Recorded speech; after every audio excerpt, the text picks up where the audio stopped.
ஒரு ஒரு ஒரு பொண்ணு கூட பிறந்தவங்க 5 பேர். 5 பேரில் அந்த புள்ள தான் ரொம்ப பக்தியானவா. அவங்க அப்பா வந்து எல்லாரையும் நம்ப மாட்டார், அந்த பிள்ளையை மட்டும் நம்பி எல்லாரையும் அனுப்புவார். அவ்வளோ நல்ல பிள்ளை. பசங்களை ஒருத்திட்ட கூட பேசுனது கிடையாது. யாராவது பேச வந்தால் கூட திட்டி அனுப்பிடுவாங்க. அவங்க அப்பாவுக்கு நல்லாவே தெரியும். ஆனால் அப்படிப்பட்ட புள்ள வந்து திடீர்னு ஒரு பையனை நேசிக்கிறேன்னு சொல்லுது. சொன்ன உடனே அவங்க அப்பாவுக்கு ரொம்ப ஆச்சரியம். என்னப்பா நீயா நீயா? எனக்கு ஆச்சரியமா இருக்குது. தாம் புள்ள ஒரு பையனை லவ் பண்றாங்கன்ற செய்தி அந்த அப்பாவுக்கு ரொம்ப சந்தோஷமா இருக்குது.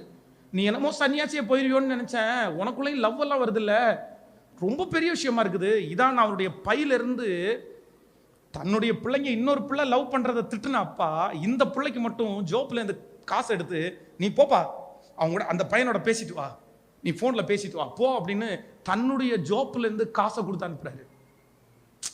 ஏன்னா அவ்வளோ பிரில்லியன்ட், அவ்வளோ ஞானம், அவ்வளவு மனுஷனை குறித்து அறிகிற அறிவு, யார் நல்லவன் யார் கெட்டவன் அவ்வளோ அழகா டிசைட் பண்ணிவா.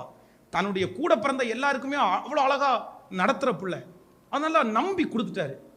அப்பா சொல்றாரு, சரி அந்த பையனையும் அவங்க ஃபேமிலியும் பார்க்க வேண்டியது இருக்குது, வீட்டுக்கு வந்து முறைப்படி பொண்ணு கேட்க சொல்லு, கூட்டிட்டு வா அப்படின்றாரு. உடனே இந்த பொண்ணு வர சொல்லுது. அந்த பையன் வந்து அவங்க அப்பா பார்த்த உடனே சொல்றாரு, மகா இல்லை நீ தப்பு பண்ணிட்ட, நீ தப்பு பண்ணிட்ட மகா, நீ ரொம்ப ஞானமா செய்வேன்னு நினைச்சேன், பட் நீ மிஸ்டேக் பண்ணிட்ட.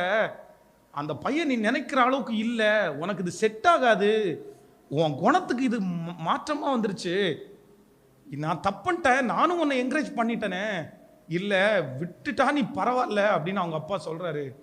உடனே அப்படியாப்பா, எனக்கும் ஒரு 2-3 மந்த்ஸாக அப்படி தான் இருக்குது, நான் வந்து செலக்ட் பண்ணது தப்புன்னு நான் ஃபீல் பண்ணுறேன், இவங்களோட ரொம்ப தூரம் வாழ முடியாதுன்ற மாதிரி நான் ஃபீல் பண்ணுறேன், பட் நான் நேசிச்சிட்டேன்ல, இனி எப்படி? இல்லை பரவாயில்ல அதென்ன பிரச்சனை, இது விட்டுடு, இனி ஒன்று வாழ்க்கை இல்லை அப்படி. இந்த பொண்ணு ஒரே ஒரு காரணத்துக்காக அவங்க கூட வாழ்ந்தா என்னுடைய வாழ்க்கை நல்லா அமையாதுன்றதை கண்டுபிடிச்சிட்டா.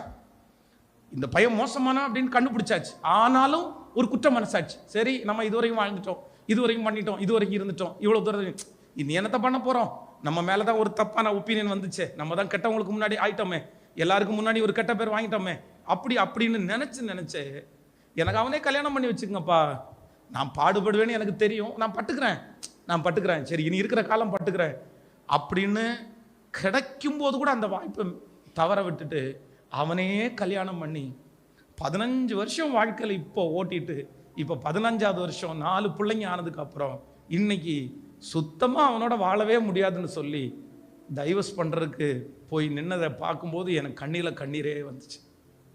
ஸோ இங்கே யாராவது ஒருத்தர் ஒருவேளை நீ வந்து 10 யூத் மீட்டிங் போய் திரும்ப நீ விழுந்து போயிருக்கலாம் மகளே, ஒன்றை குறித்து சத்துரு உங்ககிட்டே ரொம்ப பேசிட்டே இருக்கலாம், நீ தான் கெட்டவேன்றதை தலையில் எழுதிச்சுல, நீ தான் உங்கள் அம்மா அப்பா ஒன்று இப்படி பண்ணிட்டாங்கல்ல, எல்லாருக்கும் முன்னாடி இனி நீ நல்லா வாழ்ந்து என்ன பண்ண போற, இனி நல்லா செஞ்சு என்ன பண்ண போற, அதனால நீங்க வந்து சரி நம்ம அப்படியே முடிஞ்சிடலாம் அப்படின்னு நீ நினைக்காதீங்க.